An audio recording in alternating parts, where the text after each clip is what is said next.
साहित्य प्रेमी बंधुओं, आप सभी को नमस्ते। मैं उपस्थित हूँ हिंदी छंद श्रृंखला के साथ। इस श्रृंखला में इस समय प्रस्तुत है छंद सारस। छंद सारस। यह सारस छंद सममात्रिक छंद है और इस छंद की परिभाषा है, सारस छंद के प्रत्येक चरण में 24 मात्राएं होती हैं। यहां भी 12-12 मात्रा पर यति होती है। इस छंद में आदि में विषम कल होता है, अर्थात विषम मात्रा होगी, यानी 1 3 तो विषम कल होता है। और विशेष ध्यान देने योग्य बात यह है कि इस छंद के प्रत्येक चरण की तीसरी, चौथी, नौवीं, 10वीं, 15वीं, 16वीं, 21वीं और 22वीं मात्राएं लघु होनी चाहिए। विशेष ध्यान देना है। देखिए, छंद ये लघुता का भी आभास करा रहे हैं, अर्थात हमें एक सीखने की, विद्यार्थी की बुद्धि, शिष्य की बुद्धि रखनी चाहिए। तो ये तीसरी, चौथी, नौवीं, 10वीं, 15वीं, 16वीं, 21वीं और 22वीं, देखिए 3 4 9 10 15 16 21 22, ये मात्राएं लघु होनी चाहिए। आइए उदाहरण। भानु कला राशि कला, गादि भला सारस है। भानु कला राशि कला, गादि भला सारस है। राम भजत ताप भजत, शांत लहत मानस है। शांति लहत मानस है। शोक हरण पद्म चरण, होय शरण भक्ति सजो। राम भजो राम भजो, राम भजो राम भजो।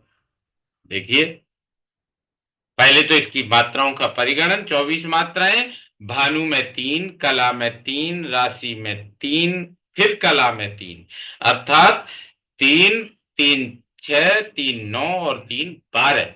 ये 12 मात्राएं हो चुकी हैं। यहाँ विराम हो गया आपका, फिर यति हो गई, फिर गादी में 3, भला में 3 और सारस में 4 और है में 2, अर्थात गादी में 3, भला में 3 6, सारस में 4, 6 और 4 10 और है में 2, तो 12 हो गई। इस प्रकार से ये आपकी 12-12 मात्राएं, 12 के बाद यति और 12 के बाद यहाँ भी यति पूर्ण विराम, तो ये 12-12 24 मात्राओं का एक चरण हो गया।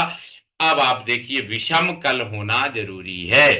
तो विषम कल, भानु में 3 मात्राएं तो विषम कल हो गया, राम में 3 मात्राएं विषम कल हो गया, शोक में 3 मात्राएं विषम कल हो गया, अर्थात विषम मात्राएं, और राम में भी 3 हो गया तो विषम मात्राएं, तो विषम कल की बात हो गई। अब देखना है तीसरा, चौथा, 9वां, 10वां, 15वां, 16वां, 21वीं, 22वीं मात्रा लघु होनी चाहिए।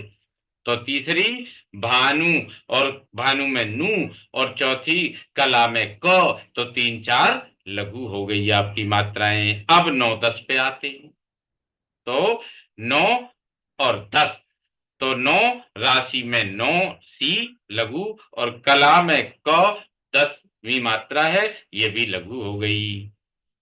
अब इसके बाद आते हैं 15 16 पे।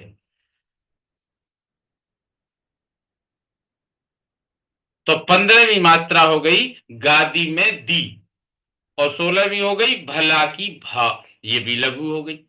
अब बात आती 21 और 22 की। तो सारस, तो र, सारस का र 21वीं मात्रा है, और सारस का अंतिम जो सा है वह चौथी मात्रा है। मतलब ये इसकी, ये सारस की ये 21वीं मात्रा सारस का र है, और 22वीं मात्रा सारस का सा है, अंतिम जो सा है। तो इस प्रकार से ये आपकी 21वीं 22वीं मात्रा भी लघु हो गई। साहित्य प्रेमी बंधुओं, कविवरों, यह छंद सारस छंद है, और ये पूरी तरह से इसका उदाहरण घटित हो रहा है। इसी प्रस्तुति के साथ आप सभी को नमस्ते।